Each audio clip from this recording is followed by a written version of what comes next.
Welcome to the National Press Club, the place where news happens.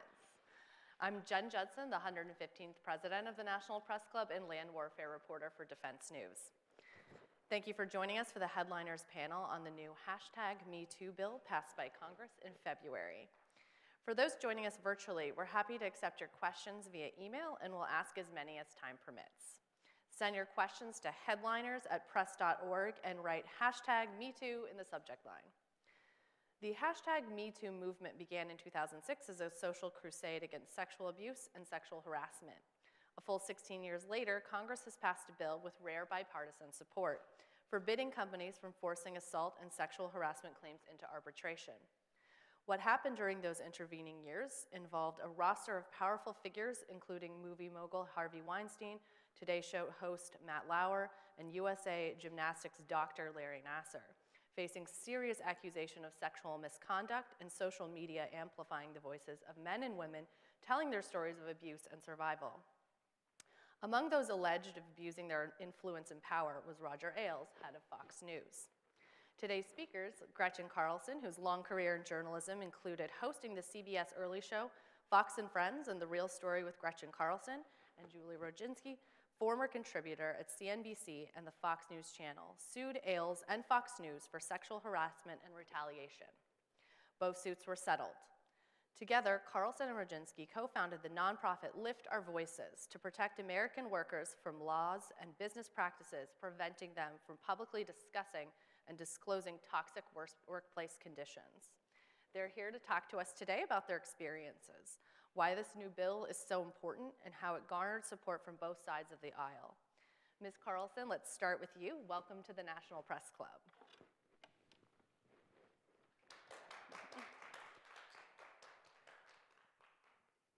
Thank you so much, Jen.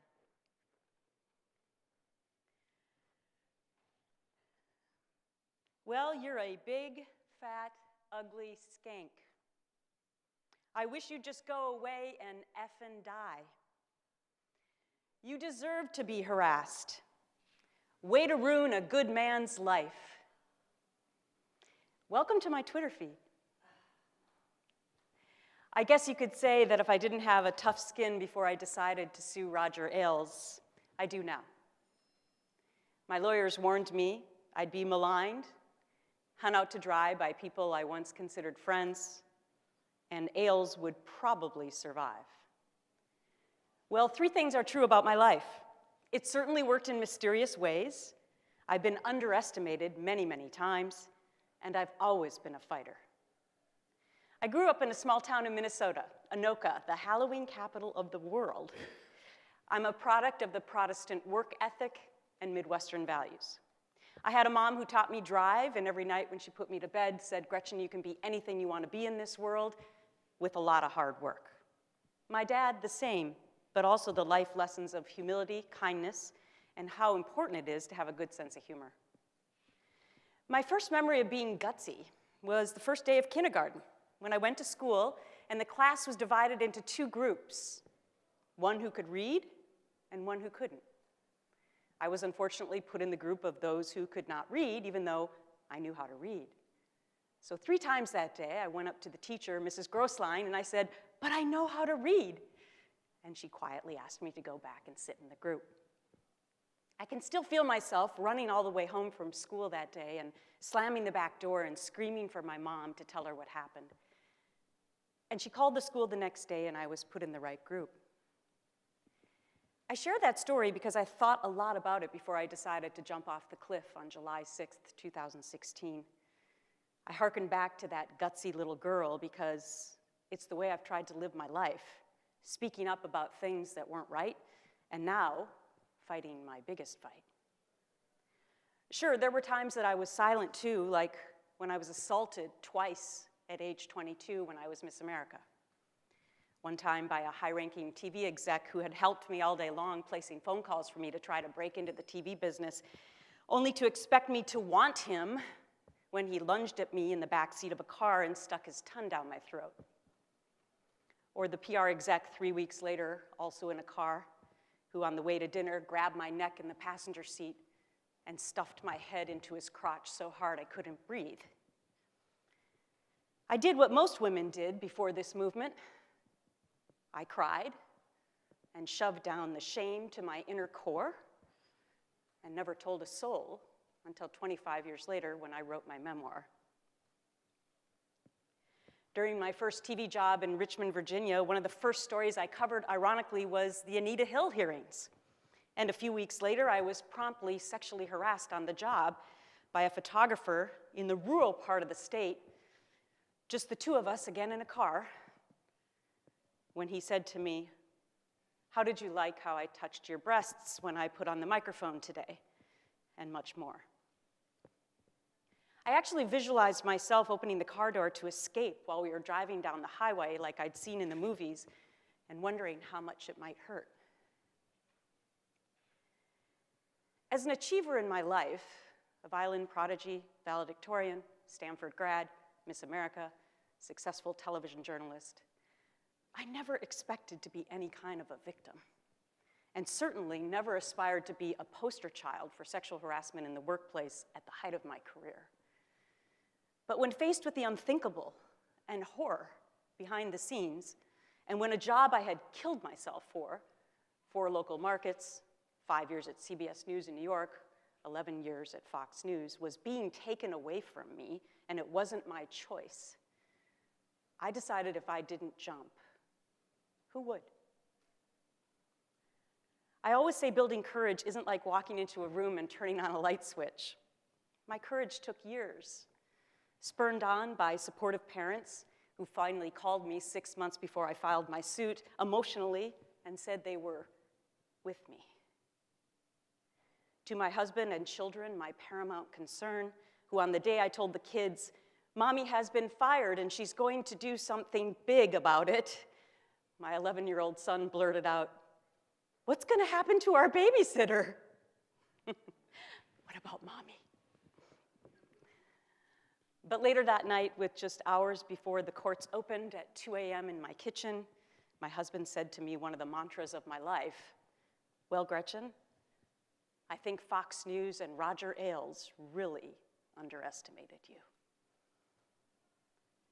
That's what it took to get there, but I had no idea all the work I was going to end up doing. Every day in my life since that day in July has been surreal.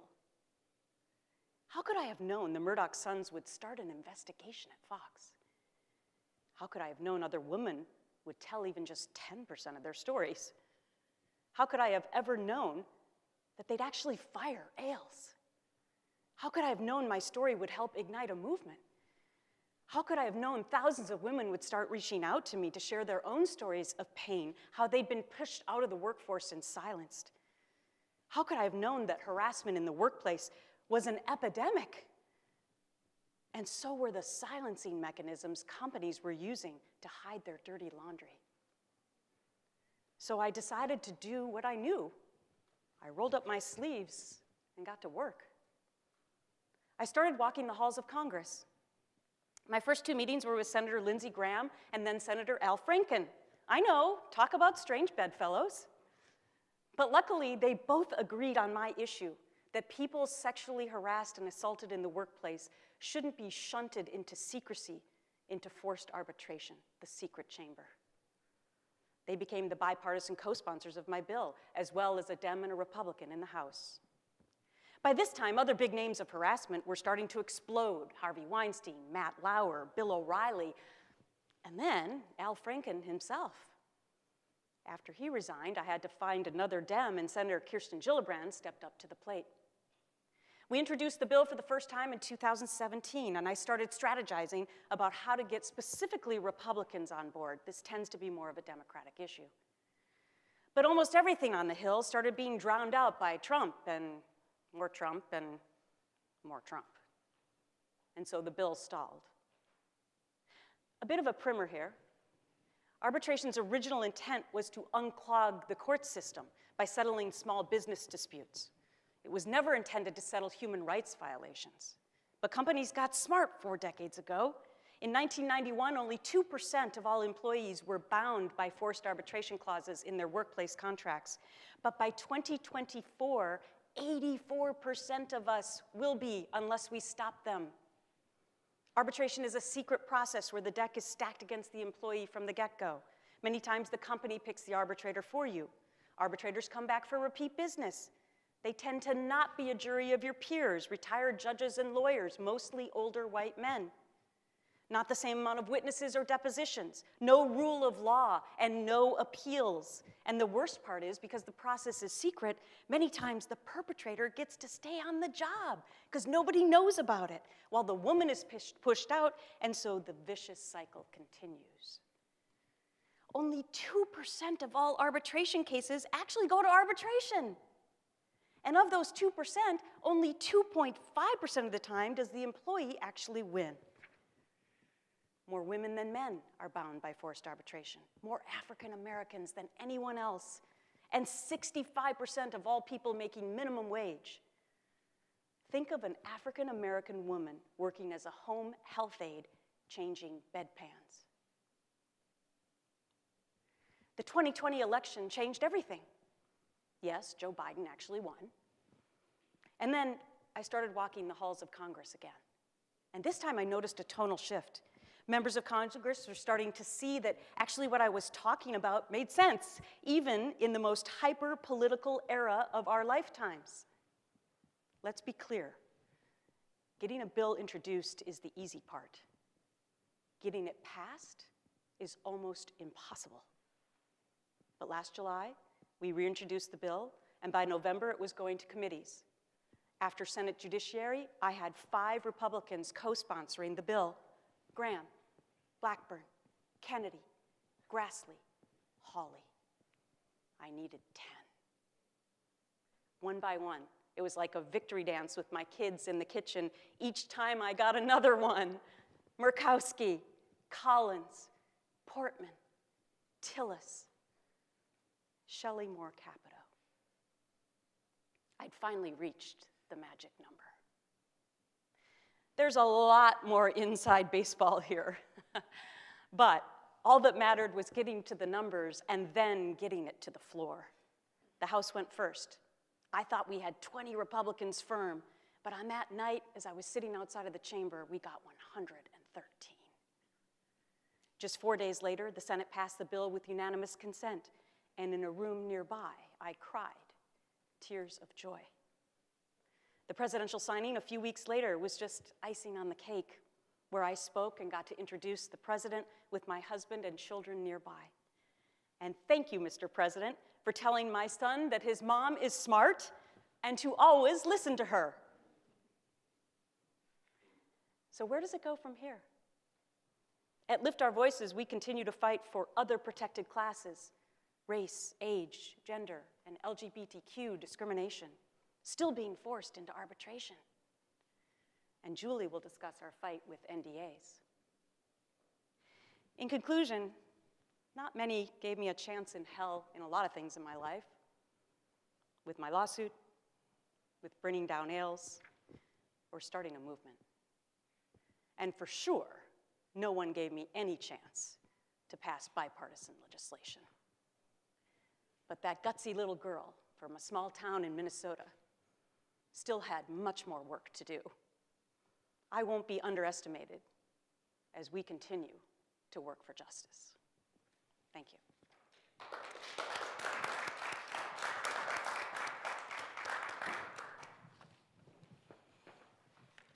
I'm very lucky to be able to work with Gretchen Carlson every day, and I think everybody here sees why.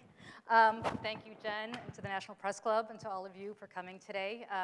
Thank you for a very warm welcome. Gretchen has done a fantastic job of describing her personal journey, what our organization, Lift Our Voices, has been able to accomplish in such a short time. My personal journey intersects with Gretchen's a little bit, but also is a little divergent as to what got me here today. But let me just first say, on that day in July of 2016, when Gretchen dropped that massive bombshell that movies have been made about and miniseries have been made about, and yet we can't discuss, unfortunately, because of our NDAs. She filed that lawsuit against Roger Ailes. I was still working at Fox. I was actually getting ready to go on air, and someone handed me his iPhone and said, "Holy crap," except he used a much stronger expletive than that. And that's when I found out, that's when we all found out, that Gretchen had jumped off the cliff and taken on our boss, the most powerful man in media, one of the most powerful men in the world. Two thoughts went through my mind when I saw the news. The first was, oh my God, poor Gretchen. They're going to absolutely destroy her. Her life is over. What is she thinking? What is she smoking? Something is really wrong with her. Not because I didn't think that what she said was valid, but because I thought they were going to absolutely eviscerate her. The second, which I was almost afraid to voice even to myself, was, so it's not just me who's gone through this. And the first part almost came true. The immense pressure internally, and I was still at Fox when this happened, to discredit Gretchen was obscene. On-air personality after on-air personality came forward to malign her. I was pressured to do it, and so probably was every other woman and man in the building. I suspect most people had the same reaction, regardless of whether they believed her or not. Ailes is a powerful man. She's one woman, now unemployed and without a massive internal conglomerate and an army of lawyers and PR agents. Of course, you have to side with Roger Ailes against a woman who stands no chance. Some of us refused, many others did not. But as we now know, even one woman, as Gretchen pointed out, can make a huge difference. Not only did she succeed in shaking up the world of media, but she also provided a lot of courage to others, including me, to follow in her footsteps. And so about 10 months later, I filed my own lawsuit against Fox News. Unlike Gretchen, they forgot to put an arbitration clause in my contract, so I was able to sue the network and Ailes' successor, Bill Shine, for retaliation. That's something that's very, very crucial, because when I went to go file my lawsuit, my lawyer's first question was, do you have an arbitration clause? And if you do, we're not going to take your case. We don't even care about your evidence. You will never get justice if you have an arbitration clause. Luckily, I didn't, which is why I'm able to tell my story today, although not all of it, because I am bound, like Gretchen, by a very stringent NDA. But it was more than just my own lawsuit against Fox that led me down the path to lift our voices and fighting for change. And I'm actually going to talk about it publicly today for the first time. In addition to my work in television, I've been a long-time political consultant, and one of my clients at that time that I filed my lawsuit against Fox was the current governor of New Jersey, Phil Murphy. I was the first person he hired when he began exploring a run for governor back in 2013, and I was the only woman, aside from his wife, in the inner circle that delivered the Democratic nomination to him in 2017. Shortly after I filed my lawsuit against Fox, several young women approached me who worked on the campaign, complaining about a toxic work environment to which they were subjected. My lawsuit had given them hope, like Gretchen's lawsuit had given me hope, that I would be an ally. They and others raised very serious questions about how ethically the Murphy campaign was being run. As one of the top people in his inner orbit, I approached the governor about these concerns. To my shock, he launched an investigation by a team of lawyers, which included the personal attorney for the very man I was accusing of toxicity. I had hoped the investigation into these concerns that I raised on my own behalf and on behalf of the younger, less professionally secure women who had approached me for help would turn into something. It turned out that the investigation was simply a pretext to collect any evidence I had and to discredit it in order to protect the powerful men in Phil Murphy's orbit. When I kept pressing for answers, Governor Murphy fired me. It's the only job I've ever been fired from. Almost immediately, his attorneys reminded me that as part of my consulting contract, I had a non-disclosure agreement that prevented me from divulging, quote, any knowledge of information of any type whatsoever acquired by me during my time consulting for the campaign. This was the most extensive gag order that my lawyers had ever seen, far more binding than the NDA I had to sign as part of my settlement with Fox. It meant that I could not discuss the toxicity and the unethical behavior I had witnessed in Governor Murphy's campaign with anyone, not with my mother, not with my friends, not technically even with a therapist or a member of clergy, no one.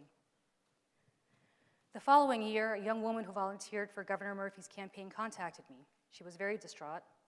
She told me that she had been sexually assaulted by one of her senior aides, and after she reported her complaints to the governor's aides, her alleged assailant was given a government job and subsequently promoted and given a pay raise. It was one of the toughest calls of my life because she was pleading with me for help, but I could not help her.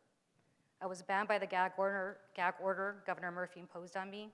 I could not even share with her that I was unsurprised by her allegations. They were exactly what I had warned Governor Murphy would happen if he didn't stop enabling the toxic men in his orbit. But I could not tell her any of that because his lawyers were constantly reminding me that I was bound by an NDA. This young woman later filed a lawsuit claiming that the hostile environment at his campaign created an ecosystem for her sexual assault. I had evidence that could have helped her in her lawsuit, but I was helpless to help her because the governor's attorneys repeatedly reminded me that I was bound by the gag order and could not notify her or her lawyer that I had evidence that would have helped her case. In fact, Governor Murphy was so concerned about what I could say that his attorneys, and speaking to her, that his attorneys fought to prevent me from helping her, a sexual assault survivor. They went to court to do it. All the while, Governor Murphy publicly accused the women who demanded he lift the gag order of, quote unquote, having an agenda. He was right. We did have an agenda. To stop covering up toxic behavior, to help survivors, and to hold predators accountable. And it is this agenda, which was informed by the governor's attempts over so many years to keep me gagged and prevent me from helping a young sexual assault survivor, that motivated me to create Lift Our Voices. Gretchen mentioned being underestimated. I think both Fox and Governor Murphy underestimated that there are women out there who won't curl up in the fetal position when they are told to shut up and go away, even when a team of lawyers threatens them, even when a team of enablers tries to discredit them. Instead, we will act on our beliefs and work like hell to make sure that no other person ever goes through what we went through again. I strongly believe that when a sexual assault survivor calls you in tears, you should not have to worry about being sued if you want to help her or even just commiserate with her. I strongly believe that when you witness workplace toxicity, you should be able to demand an independent investigation, and if that investigation finds that a perpetrator did something wrong, he is fired and the survivor continues to work. I strongly believe that we need to eradicate concealment clauses like NDAs and forced arbitration, which protect predators and push survivors not just out of their jobs, but out of their careers. So here's what we Lift Our Voices are doing to change this paradigm and finally end this once and for all. First, we are very fortunate to have a loud megaphone like this to educate the public about what is happening in the American workplace. We're not going to rest until we ban forced arbitration for everyone.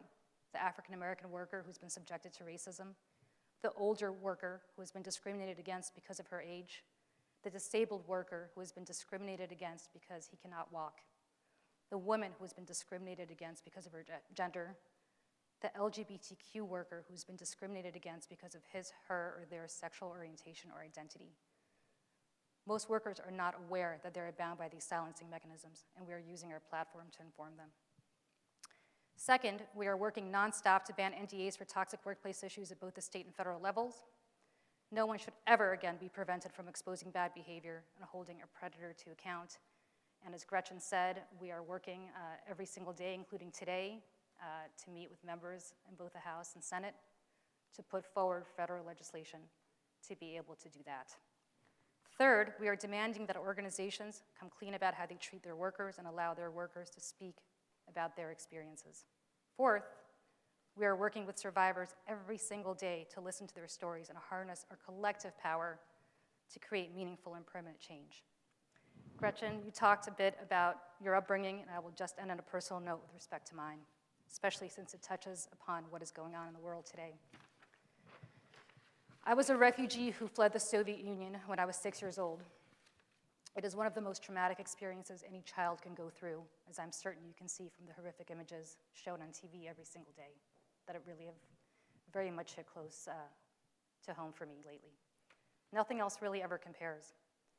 Not taking on one of the world's most powerful media organizations, not taking on the most powerful governor in the nation, nothing compares to that.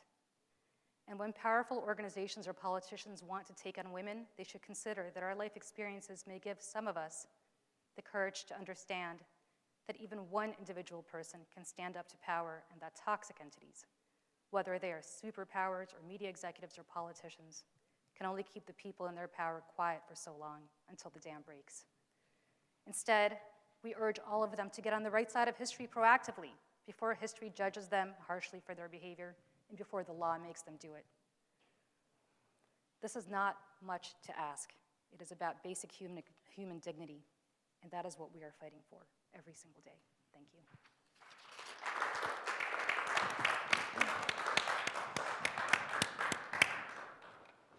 Thank you, Gretchen and Julie. Your remarks really hit home for me in many ways. So thank you for continuing to bring this conversation to the forefront. You know, there's a lot going on in the world today, and people tend to have a short attention span.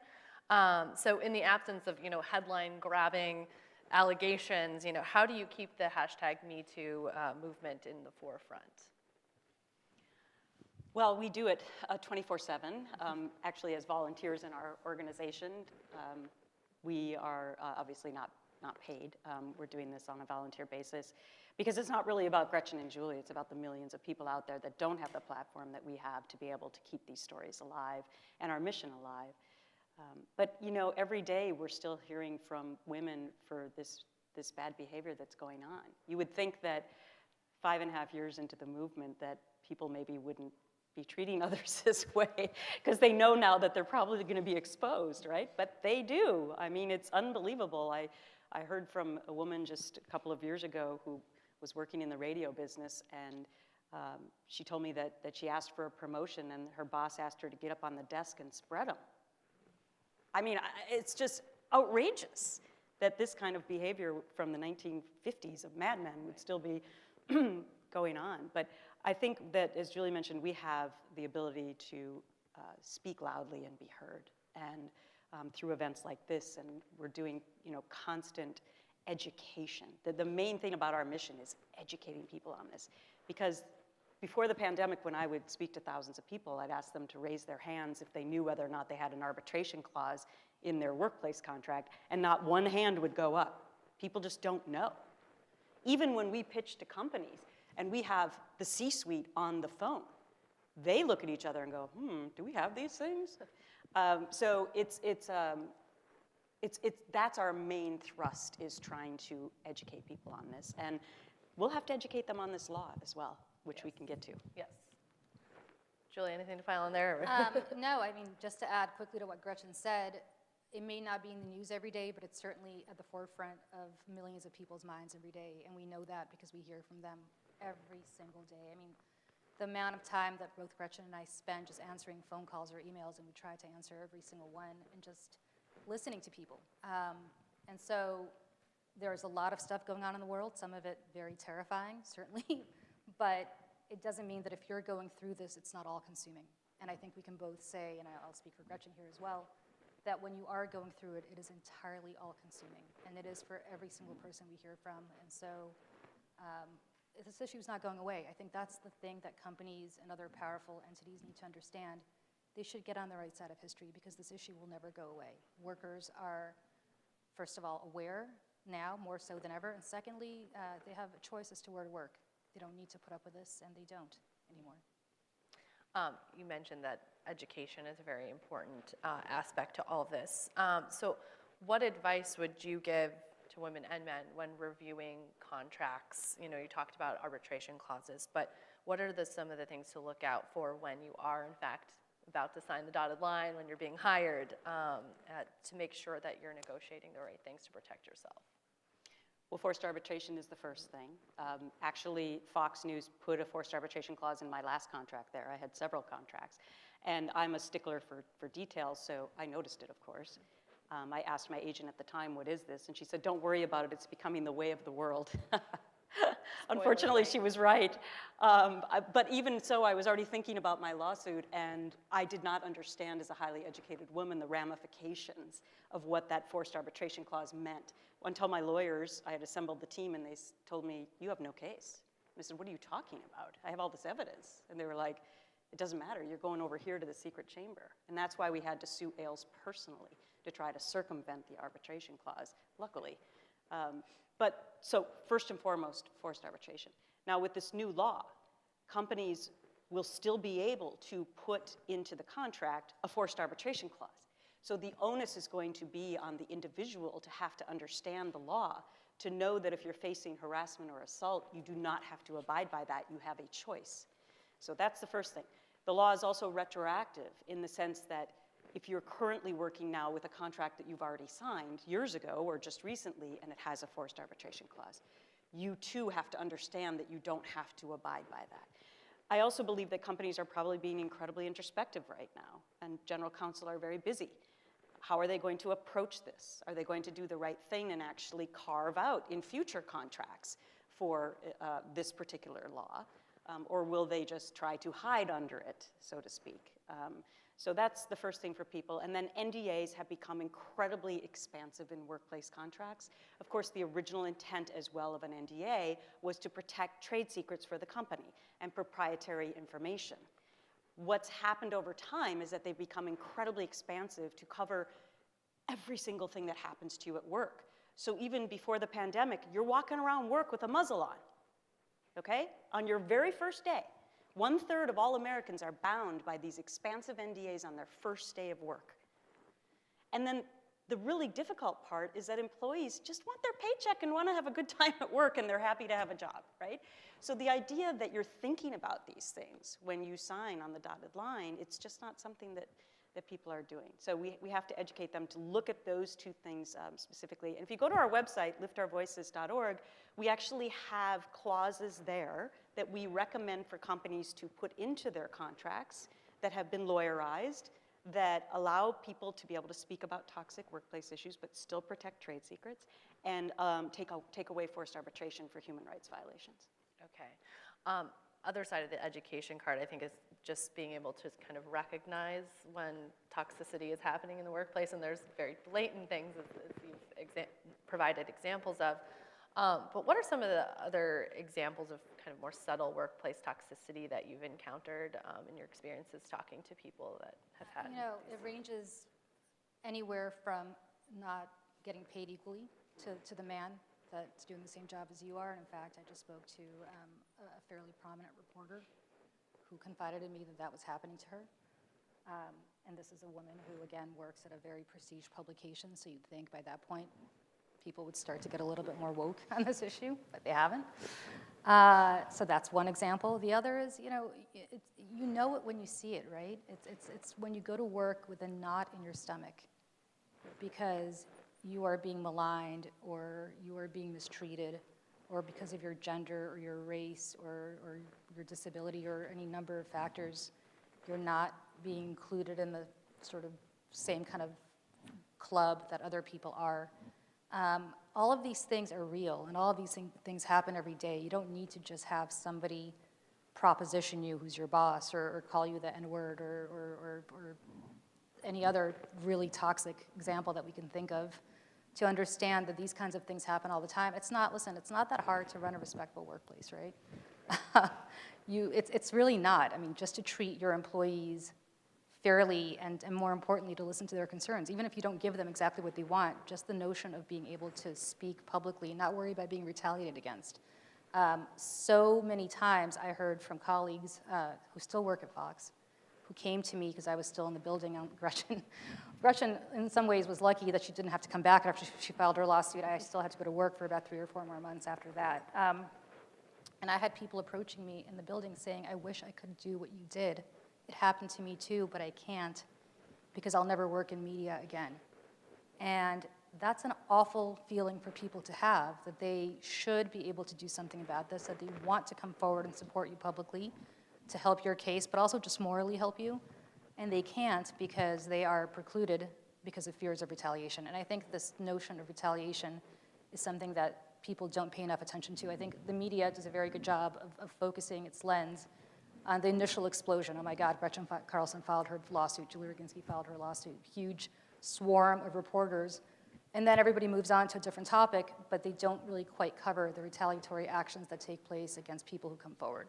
And I think that's something important for the media to focus on as well. So what is some of the advice that you would give to, and that you do give to people who are afraid to tell their stories because they fear that backlash? It's hard. Yeah. We always say, or I'll just speak for myself, I always say that I can offer advice, but it's a personal choice because I have to be honest in telling them that I'm working my fingers to the bone to change the environment for them, but that they probably will still be maligned. I mean, we've made a tremendous amount of progress, right? Women are actually believed, imagine that. People are being held accountable, they're being fired. Massive payouts are actually going to women's organizations instead of, to the perpetrator. But we still have a lot of work to do on this retaliatory side that Julie's talking about. And so I advise them that it's, here's what I would do. I would go to the press, because now more than ever, the press is actually interested in covering these stories, right? If you want to put your name and face on it, use social media. Try to develop your story in that way. But look, it's such a personal issue, because you're going to have to be aware that you might be pushed out of your job and out of your career. I would just add on to what Julie said earlier, too, that the dynamic of a company is set from the top down. And when we speak to CEOs and try to educate them on this, we, first of all, reach out to men, because we want them to be part of this team.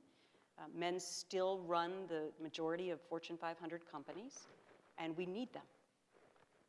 And so we extend the olive branch to come and understand what we're talking about, because you're going to likely be the leader, and you have the ability and the chance to set an amazing dynamic inside the workplace.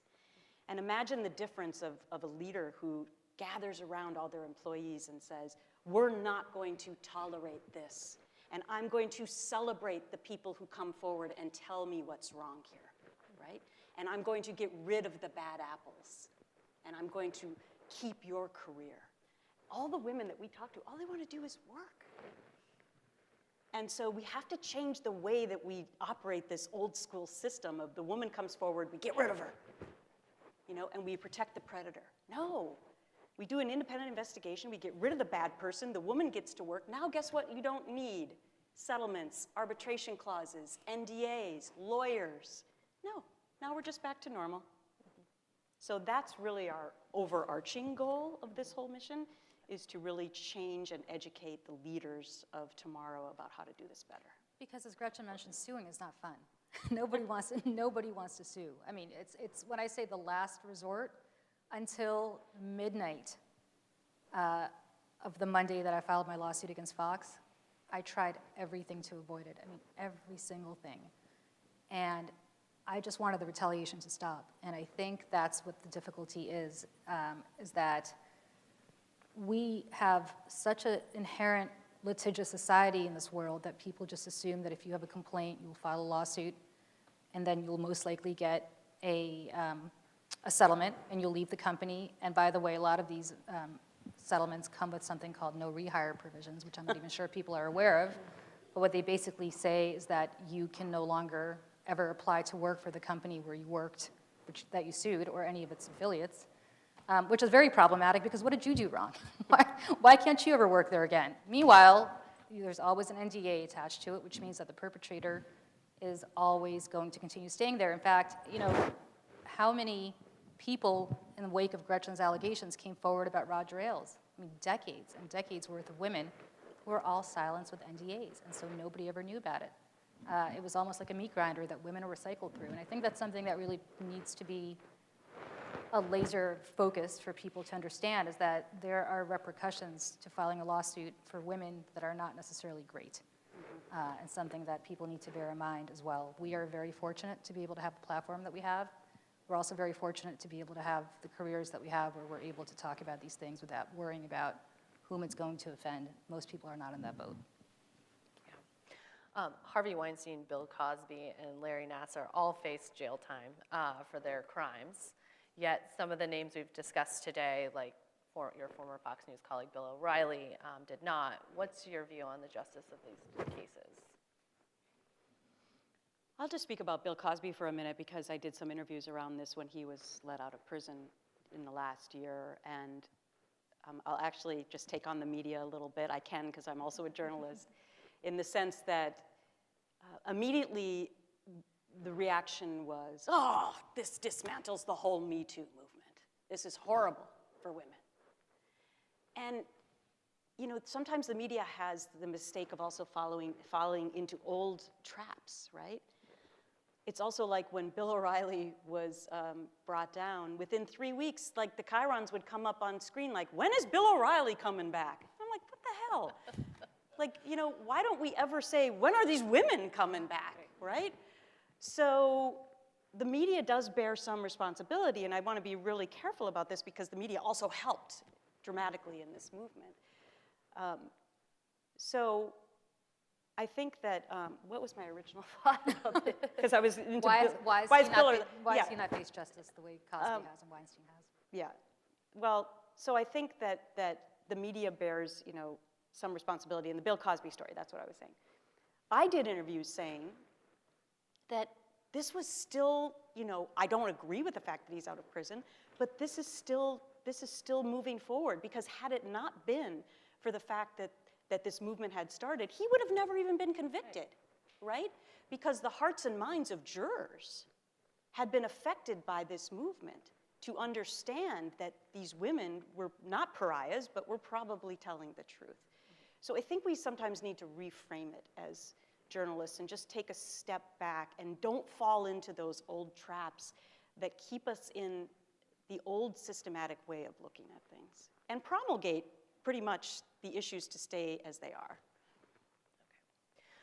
Abuse of power and sexual misconduct are not exclusive to Hollywood or the halls of Congress or powerful TV networks, but those stories do draw the big headlines. So, is the media doing enough to expose smaller scale incidents, not to diminish the incident, but where it doesn't happen in the limelight, if you will? Is the media doing enough to provide some recognition to those?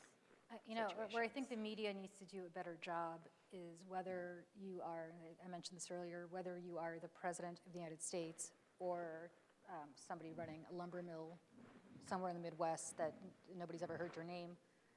If you participate in something that's really awful, there's a one-off story, there's maybe a series of stories if you're the president. But then, as I said, the attention kind of shifts. Where that becomes problematic is then, don't forget, these men come back and retaliate against their accuser. They just do. And when the spotlight goes away, the retaliation continues. And it continues in a really awful way where it's typically, and we know this from anecdotally from the thousands of women we've spoken to, they're not just driven out of their jobs, they're driven out of their careers each and every time.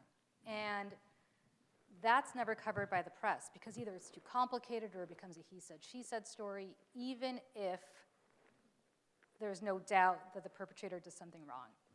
And it prevents women from coming forward because I think when women who work for those smaller entities that nobody's ever heard of see what happens to women who are high profile, who are basically retaliated against, they say, oh my goodness, if she can't, if every woman, you brought up Bill O'Reilly, I can speak about him because I'm not bound by an NDA with respect to him. If every woman who sued Bill O'Reilly or alleged that Bill O'Reilly, most of them didn't sue actually, they were all bound by forced arbitration, but if every woman who went through forced arbitration is not working in TV news now, and as far as I can tell, Gretchen, not one is, what does that say? I mean, what does that say? And what people think about, if you actually go through your list of women who worked at Fox, some of them are incredibly prominent, and you might wonder, well, what happened to her? Oh, her ratings weren't that good, so she's not there anymore. Or she decided to have a baby and just moved on. No, that's not where they are. They're not working in the business because nobody wants to hire them, because they're retaliated against, because agents don't want to work with them because those same agents represent talent at Fox, or because Bill O'Reilly made it clear that they're toxic and he's a powerful man still. And so, if you're some woman sitting somewhere in a back office watching what happens to them, to these women that used to come into her living room every day as seriously prominent television personalities, what chance does she have? None. And I think that's why the media has to do a better job of focusing on that particular aspect of things, because it does allow women who are not as prominent to be able to have hope that their stories won't be swept under the rug either. And asking what I said earlier, why are these men rehired? Yeah. I almost drove off the road one day when I heard a commercial. Bill O'Reilly was a sponsor of a company. It was for some lock company. And I was like, what? Like, he's a good endorser? And meantime, these women aren't working, right? Ed Henry, who used to work at Fox News, was accused of rape, and he's currently working on air. But none of these women are working. So, we have to ask ourselves as a society and as members of the media, how do we want to continue to cover this in a little bit of a better way where we don't automatically fall into these same traps? Absolutely. You've accomplished so much with the legislation that you were able to get passed, but is there other legislation you would like to see passed, and will you play a role in advocating for that? Yes, we are. In about 2 hours, we We're- will be on the Hill, and we will be doing just that. We're moving on to NDAs now, and then also to other protected classes for forced arbitration. After the Senate vote at the press conference, that was a question from reporters, you know, what's next? And actually, the two Republicans there, Graham and Grassley, actually said that they were willing to look into, you know, other protected classes. So we're moving forward on that. As we all know, the midterms are coming up, and they're not going to be playing nice for very much longer with each other. So we're trying to capitalize on the NDA legislation immediately. Okay. Your nonprofit, Lift Our Voices, is focused on eradicating non-disclosure agreements and mandatory arbitration. It seems you've addressed that with this bill. So what else are you focused on outside of legislation? We have a whole panoply of things that we're working on. First of all, education is very critical because most people are not aware of what these clauses mean to them until it's too late. We are working with organizations every day to get them to voluntarily do what they should be doing, which is getting rid of these concealment clauses. We are working to train this is very critical, to train the next generation of lawyers and CEOs by working with business schools and law schools to develop curricula around these issues and to make the next generation of leaders understand why they shouldn't go down this path. We are in the process of raising money right now to fund research. Sadly, very, very little research has been done into this subject because nobody's really given a damn until we came along. But I think now people understand why it needs to be researched. NDAs are very difficult to research because by their very nature, they're secret. And you're not even allowed to disclose that you have an NDA, typically. So all of those issues, it is more than a full-time job for Gretchen and me in addition to our other full-time jobs. But we're not going to stop until we solve this problem. What's your view on partisanship in the press today? How have things changed since your time at Fox News? What the Fox? I think it's, well, let me start back up. When I went there, let's see, it would be now 17 years ago. I mentioned my drive in my life. I was doing the Saturday early show at CBS News. I got an opportunity to do my lifetime dream of a 5-day-a-week national morning show. I mean, I went there totally for the job opportunity. And in fact, my mom happened to be in New York City visiting me that day. And when I got done with the show, she looked at me, and I'll never forget it. And she said, "This must be one of the happiest days of your life." And at the time, I said, yes. You know, honestly, I didn't go there with any perspective of the political realm. It was totally a job opportunity. I think Fox has changed dramatically since I've been there. In fact, 3 weeks before I got fired, I came out in favor of the assault weapon ban. And I actually did a poll on my own show of my own viewers, and 97% disagreed with me. And when I got fired, people thought I got fired because I said that. I also came out in favor, like, for Robin Wright when she was saying she wanted to be paid fairly on House of Cards with Kevin Spacey, and look what happened to him. And so, you know, I did these sort of silent protests along the way. I walked off the set of Fox and Friends one day when the guys were talking about how women can just do everything now. And I said, well, if you're so wonderful, then just read the news headlines and I'll get up and go. And, you know, so I was half kidding and half not. But I would describe my time there as walking down the hallways with a knife in my back and blood dripping down and always looking like this to see who was coming next. Fox has changed dramatically since I have not been there, and I think it's a total disservice to the American public to promulgate lies. Yes, I think one of the greatest moments on Fox recently is when Jen Griffin, the Pentagon reporter, took down, I think it was a retired general talking about Russia and Ukraine issue, and she just said, I don't have enough time to correct everything that he said. I tweeted about that. Yeah, it's interesting. I was one of the few liberal voices of Fox when I was there, and I had there were 2 panel shows that I was on. One was The Five, which is on a 5, no surprise, 5 people. One was called Outnumbered, which is the same construct, but at noon. And I don't really watch Fox anymore, but from what I can tell, there are not many Democrats who have taken my spot there.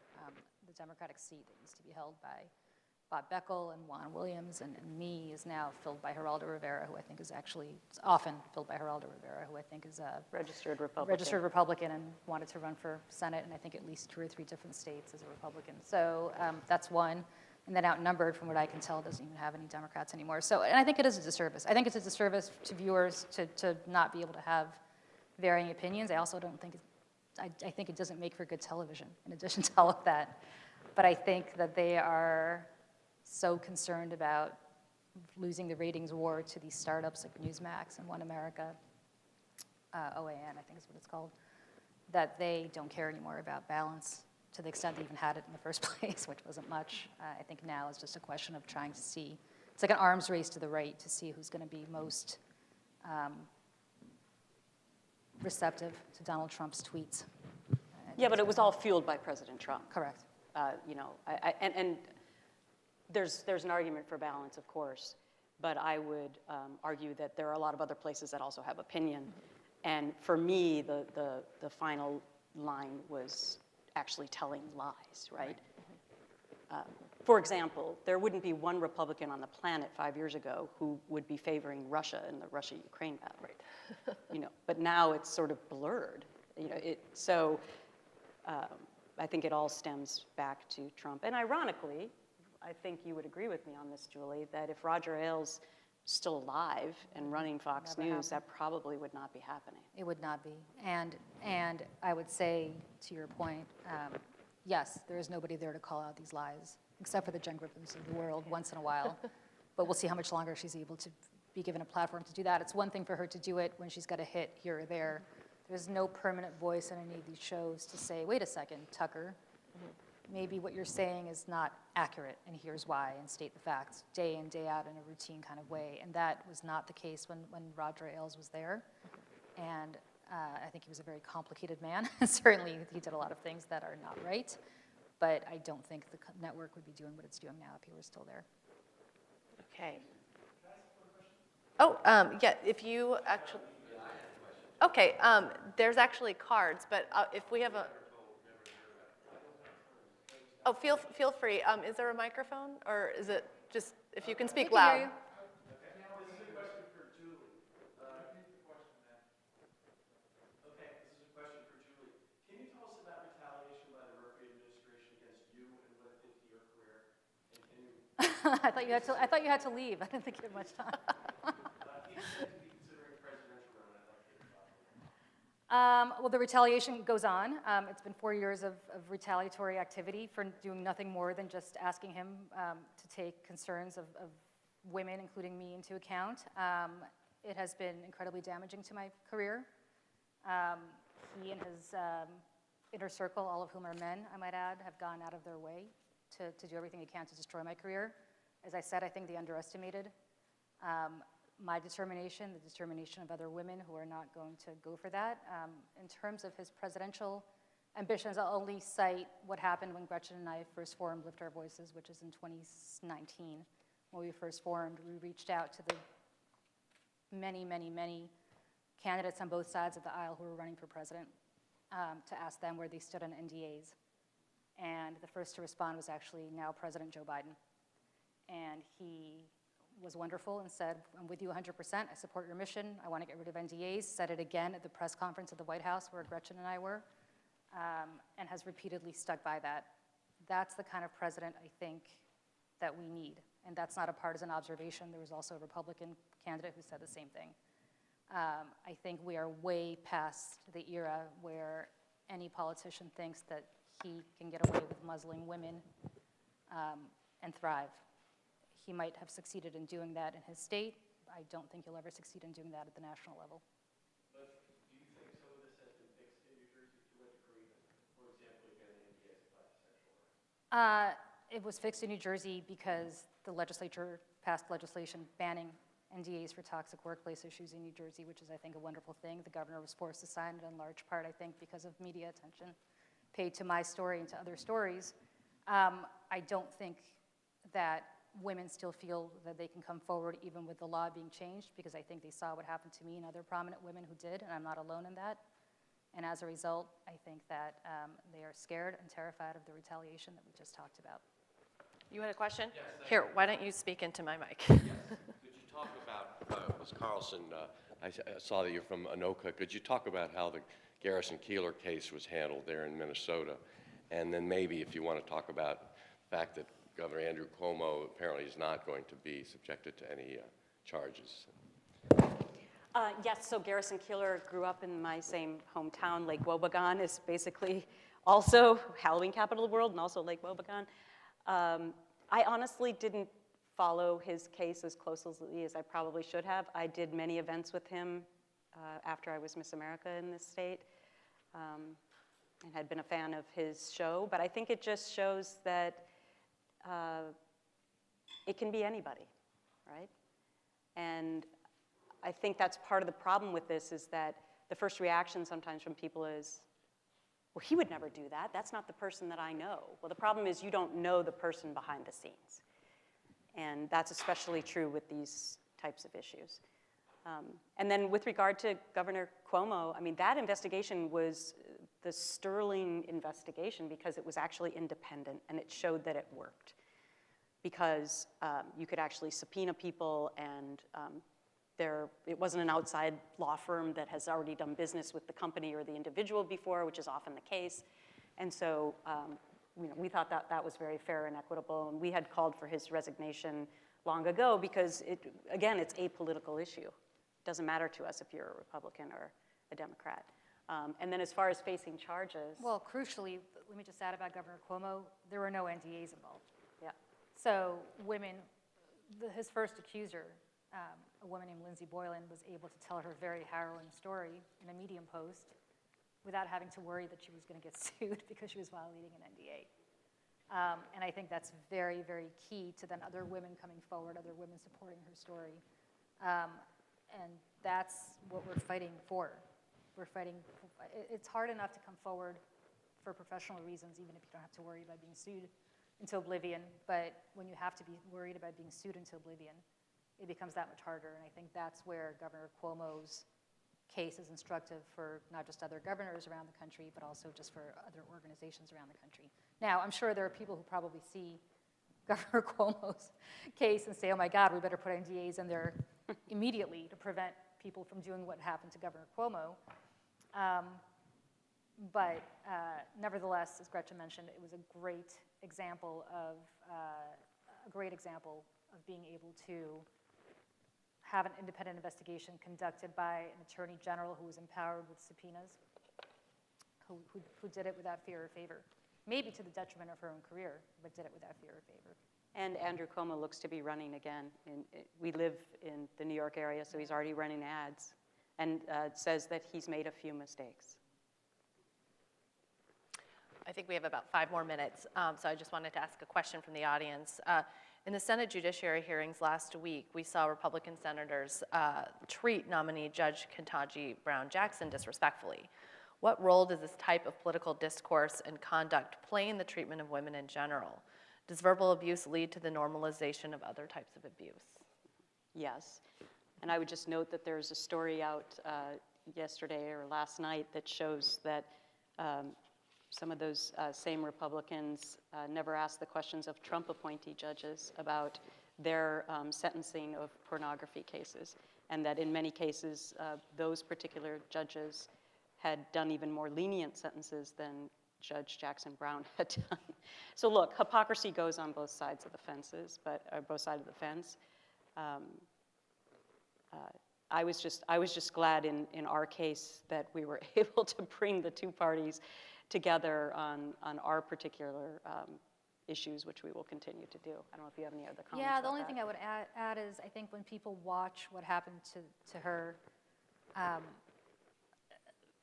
again, there's all these reports, well, so-and-so asked the question because he's running for president. He doesn't want anybody in the same lane to out sort of demagogue him on this issue for whatever reason.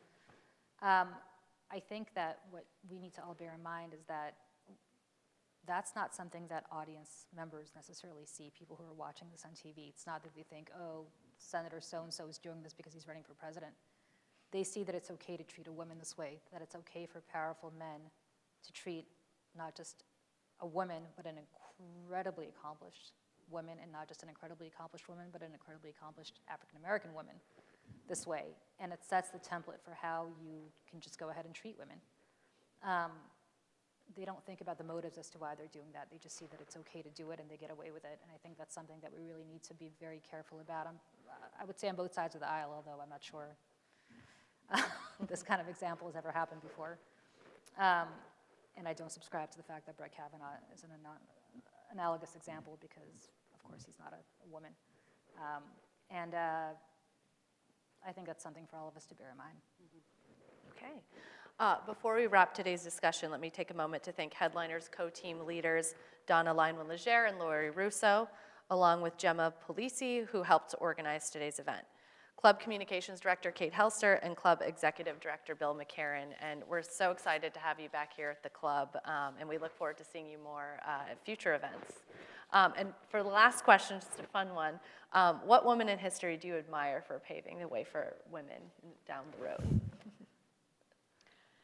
Well, I usually say women who've been able to rise to power as their leaders in their country, because we have not been able to do that in America. And I'm a big believer in seeing is believing. And when young girls see women in power, they say to themselves, I can do that too.